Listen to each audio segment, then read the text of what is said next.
Most people realize now that climate change is very real. So when it comes to heating their homes, they wonder what's the best environmental choice they can make for both air quality and global warming. Hi, I'm Christy, and I'm investigating the claim that choosing modern wood heating appliances and using them correctly can make a positive difference to our environment. Without a doubt, it's the most romantic and enjoyable way of heating your home. But what's the real effect on the environment? To help us take a look into this, I've invited heating expert David Wickham to join us. Welcome, David.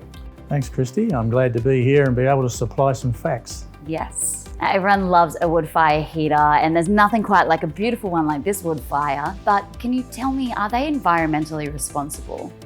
If you'd asked me 20 years ago, I would have said no. But a lot of research, education into how to operate a wood heater has changed that. And today, they're amongst the cleanest burning forms of heating in Australia. That response would surprise a lot of people. Do you have any facts to back it up? Yes, the CSIRO in 2003 and 2012 produced papers that tell us that wood heating produced less greenhouse gases than any other heating options. What about wood heater particulate emissions? The Australian standard has become progressively more strict. In 2019, it actually reduced the emission level to 1.5 grams per kilogram of fuel put in the heater with an allowable or an achieved efficiency of 60%. Now, to achieve that, industry has done a lot of development work around secondary and tertiary air, baffle plate designs. So the products produced today are very, very efficient. And of course, heaters today must comply with the new Australian standards. They're very low figures. Yes, the good news is that wood heating is a renewable resource, and when the heater is burnt, it actually produces less carbon than what is produced if that actual tree fell over in the forest and decomposed naturally. You mentioned good practices really make a difference. Yes, there are two things. One is to build a fire correctly, and the other one is to use the right type of wood and the right moisture content. So any old wood won't do? Definitely not. There is wood that's meant to be burnt in a wood heater, and that is wood that is seasoned and dried. If it's not seasoned and dried, it's green and wet, and there are serious consequences. Well, thanks, David. Sounds like we need to speak to a wood expert.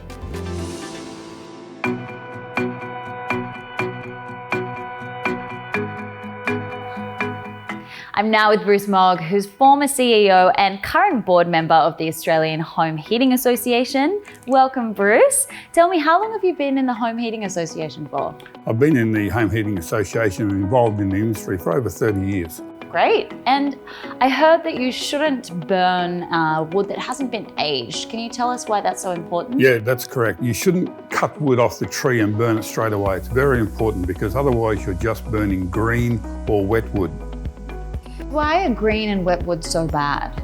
Look, they're really bad for a few reasons. Firstly, when you buy firewood, you buy it by weight. So if the wood is green or wet, it's going to be heavier. So you're paying for wood that you're really not going to get the best value out of. Secondly, when you burn that wood in your fire, the fire has to dry the wood before it starts to produce heat that will come into your home. And then finally, it can produce harmful byproducts like creosote that can build up inside your fire and inside your flue and cause a flue fire, which can be very dangerous. What's best practice when getting your wood?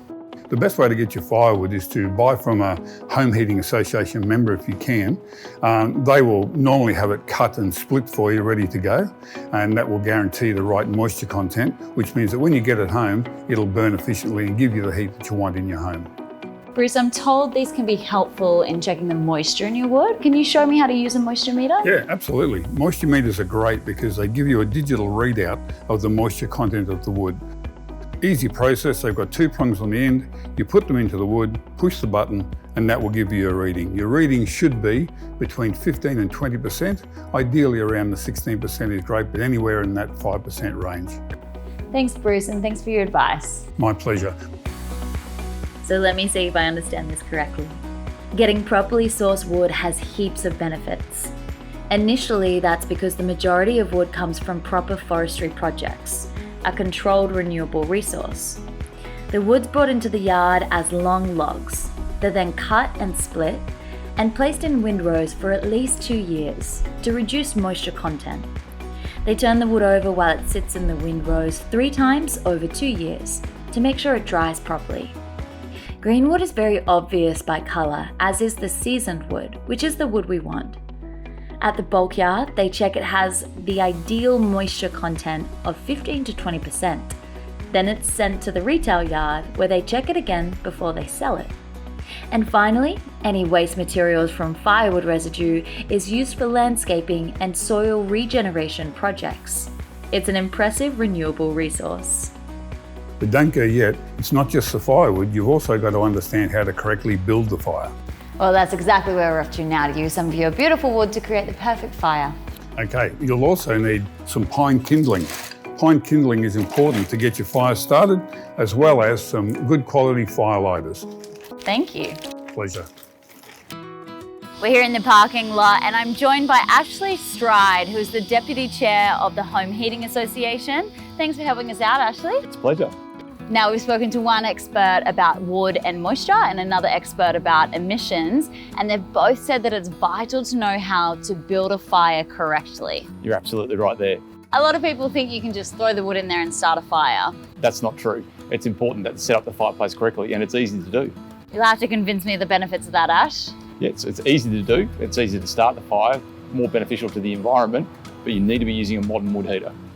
Well, we've got two heaters here. We've got this beautiful modern piece and a bit of an older one. So I guess we have to start two fires and see how it goes. Yeah, there's 8 simple steps to be able to do that. So we can start off now if you like. Great, let's do it. So the first step that we need to do is to open up the air controller on the unit. So that can be a slide, or it can also be a valve that you open and shut. The second step is that we're going to use fire lighters in the base of the fireplace, 15 centimetres apart. I'm not going to use newspaper in there because the print that's on there will actually cause more smoke and is a hindrance to the environment. Doesn't kerosene or lighter fluid speed things up? Absolutely not. It's actually more dangerous, and also too, it's going to create more pollution. Third, put softwood kindling in a crisscross pattern. Softwood burns faster, so it's the go. Another common mistake is putting your kindling in a haphazard way or using odd twigs or building offcuts. Only use proper softwood kindling. The crisscross pattern seems like a lot of effort. Is it worth it? It's very simple and not hard at all. And it lets the air through the wood, so burning is ideal. Just chucking them in together, they clump and don't burn well. Now we light it with fire starters. If you wouldn't mind, Christy. No worries. And always use a fireproof safety glove. In both fires, you can leave the door slightly ajar to stimulate airflow, but only if you remain present during the whole time. The fifth step is that we wait 5 to 10 minutes. And now we add small bits of hardwood, again in a crisscross pattern. These pieces should go no wider than a can of drink. Can we shut the door latch yet? Sure, Christy, that's step number 6. You latch the door fully shut and wait 30 minutes for the firebox to get really hot. But if you have an electric fan built in, don't turn it on yet. Wait 30 minutes.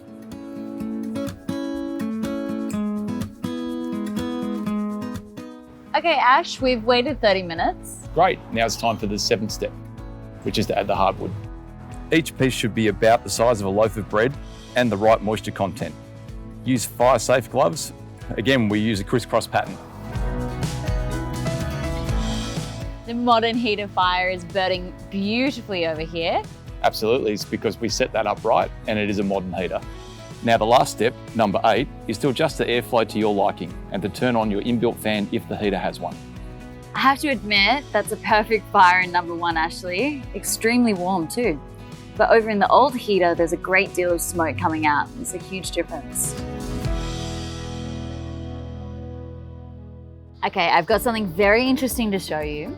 Because we've been filming each of these fires over the entire time we've built them, we can now speed it up and see the dramatic difference between a properly built fire in a modern heater and in an old heater. So let's see these fires side by side and their different outcomes. It's amazing what a difference a modern heater with new technology makes. And you can see by the flue on the new one, it's burning very cleanly. And so it's easily complying to Australian standards for emissions. That's an important reason, but is it the only one? Not at all, Christy. A fire that's built properly and established and ready to run will get hot quicker, will be easier to operate, and that's all comes down to the technology behind a modern burning wood fireplace and good quality wood. The fire in the old heater has a nasty dark smoke coming out of the flue. Yeah, that's far too much smoke and creosote. It means that you're going to spend more money and time to be able to have that cleaned out when it could have been avoided in the first place with a modern fireplace that's regularly serviced. Well, that brings up the all-important issue of servicing and maintaining your heater. Thanks so much, Ashley. You've convinced me it's not too hard to build a proper fire. Thanks, Christy. It's been a pleasure. By now, you've probably realised that modern Australian wood heaters are sophisticated and quite high-tech pieces of equipment. So if you want to get the most out of your heater and also keep it safe, it's important to have it cleaned and maintained every year. Servicing can usually be done at your home by the technician. The first part that's cleaned is the flue. We talked earlier about creosote or tar building up from green, wet, or unseasoned wood, but it's also a natural byproduct of dry wood in much smaller amounts. The problem with creosote is that it can cause a very dangerous flue fire. It also reduces the efficiency of your heater because the tar blockage decreases the airflow. The flue needs to be checked for any other blockages that occur, like bird's nests. And the section right at the top, called the exit cowl, needs to be free and clear of everything around it for 3 meters. So overhanging branches need to be kept clear, and every year it's important to check that the flue hasn't been affected by wind or storms or anything else, again, for your safety. Next, the technician checks inside the unit itself.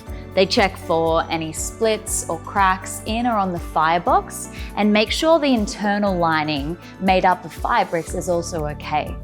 Then there's this device here, a baffle plate, which has to be in good condition and in the correct position according to your brand and spec for your heater. This makes a real difference to safety and efficiency. A cracked baffle plate can cause inefficient burning and has the potential to cause a flue fire. Now let's look at the door.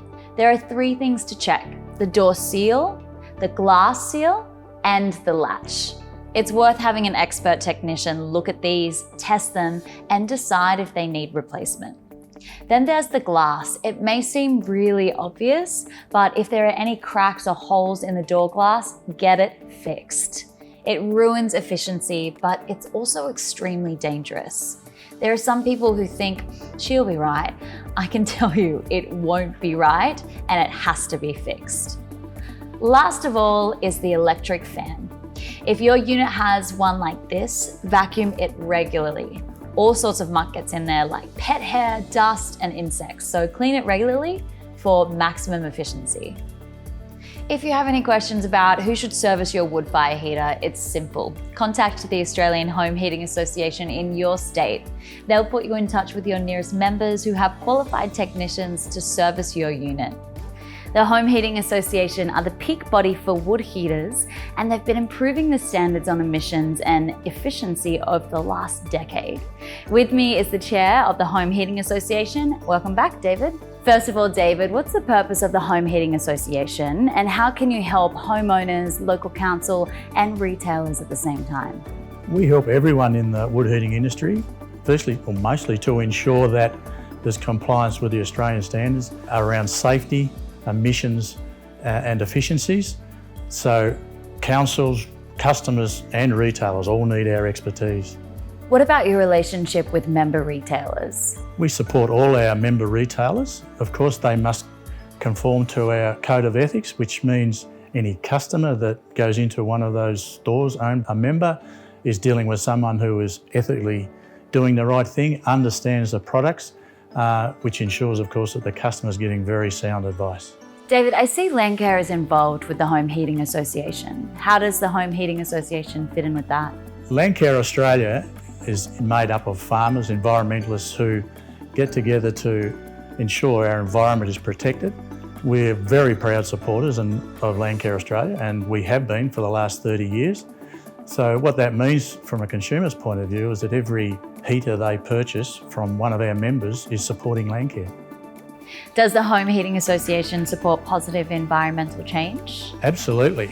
We support people to buy renewable fuel to use in their heater, which of course supports the environment, but also by buying products from our members. They're ensuring they're buying products that meet the emission standards, burn efficiently, and ultimately that means that they're protecting our environment. Well, that's fine for all the heaters made after 2019, but what about all the old ones out there? Well, we encourage everyone to upgrade their heaters as soon as they possibly can because they're helping emissions, air quality, and that's good for everyone. Thank you, Mr. David Wickham. And for more information, contact the Home Heating Association. Before we finish, let me remind you of the important points. Modern wood heating technology has dramatically improved in emissions and efficiency. Modern wood heaters, which are bought from Home Heating Association members, are among the cleanest heating options available. But the fires must also be built properly. That means buying the correct wood from a Home Heating Association member who supports renewable resources. The wood must not be green or wet. Fires must be built using only fire starters, kindling, and correctly sized hardwood. The correct crisscross patterns and 8-step processes create clean, safe fires that have maximum efficiency. Regular servicing of your wood heater, at least annually, is vital to safety and efficiency.